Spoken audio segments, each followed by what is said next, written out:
The Life Day Treasury book is part of what I would call the Myths and Fable line of books, but the stories seem to be set within canon this time, and because of that there are some fun facts and connections back to other stories to talk about, so here are 30 that I found.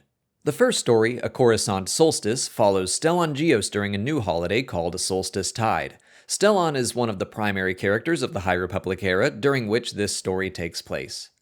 Holographic snow and planetary climate control are both mentioned. I can't recall if this is the first time in canon that it's been said Coruscant has complete control over its weather or not, but it definitely did in Legends. Stellan walks through the Commercial District, an area of the planet first established in the Old Republic MMO. While chasing a group of thieves, the Jedi Master comes across an Octoroid. This species was first seen in Solo, a Star Wars story on Vandor. The story, An Old Hope, is all about Obi-Wan Kenobi, although that's not directly stated. He fills the shoes of a mythical figure droids call the Oilbringer. He's basically the droid version of Santa Claus. The tale introduces a lot of new things about Tatooine, like the city Mos Gofty, a landmark called Crater's Reach, and a creature known as a Sand Elk. The artwork for the story features a T3 astromech droid like T3M4 from Knights of the Old Republic.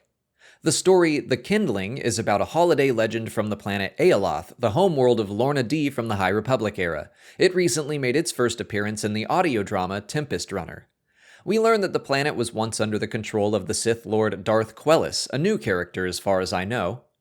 The Ewok-based story called The Krulok has a lot of fun callbacks to not just Return of the Jedi, but all kinds of Ewok-based storytelling.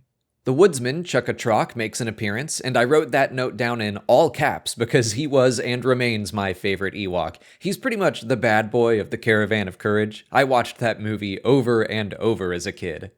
The Gorax also gets a mention, the massive villain from the very same story who killed Chukka, never forget. Nisa, Weechi, and Wenda are all prominent in the tale and were characters featured in the animated Ewok series from the 80s. Low-grade Chirpa and Teebo from Return of the Jedi are also present. There's a reference to the witches of Tolga Heights. There was a witch named Morag in the series that served as a villain. Wicket makes reference to a Kradak's Fang. A Kradak is a creature on Endor that first appeared in an Ewoks comic from 1988.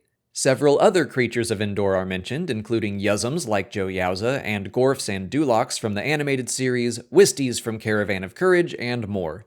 At one point, Wicket sings a song about Makrit the Untrustworthy. That Ewok was the former shaman of Bright Tree Village who tried to offer walklings as a sacrifice to a Gorax in one of the Tales from Vader's Castle comics.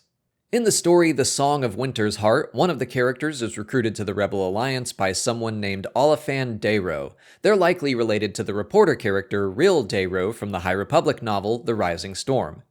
In the story The Spirit of Life Day, a pet Vorpak escapes the clutches of a young girl who has to search for him. Vorpaks first appeared on screen in Star Wars Resistance and more recently appeared in The Bad Batch. In another High Republic connection, we see an antique pill droid, which first appeared in Light of the Jedi. The story Reflection Day is centered on Jedha and the Kyber mirrors found in the Dome of Deliverance. In The Rising Storm, one of the Jedi characters thinks about taking a pilgrimage to Jedha to see the Kyber mirrors. The main character's father belongs to the Church of the Force, which included several notable members like Lor San Tekka in The Force Awakens. Many other Force-based religions are mentioned, including the Life Wind, which is what the Zepho called the Force in Fallen Order. And the final story of the book, The Tree of Life, is kind of like a sequel to the original holiday special, so it once again features Chewbacca's family, his father Itchy, his wife Mala, and his son Lumpy. However, Lumpy refers to be called Waru at this point in his life, which was first established back during the Black Fleet Crisis books and legends. They all live in the city of Rookroro, which first appeared in the holiday special, but was first named in the book Heir to the Empire. Creatures called Katarns are mentioned. They were also first established in Heir to the Empire as horn-faced predators. Clone Commando armor was named after them. Finally, I believe this is the first time we've ever heard Chewbacca's mother-in-law's name, Jafloya, so add her onto the family tree.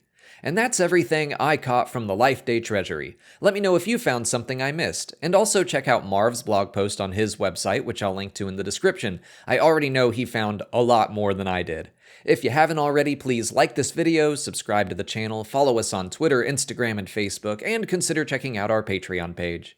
As always, thanks for watching, and may the Force be with you.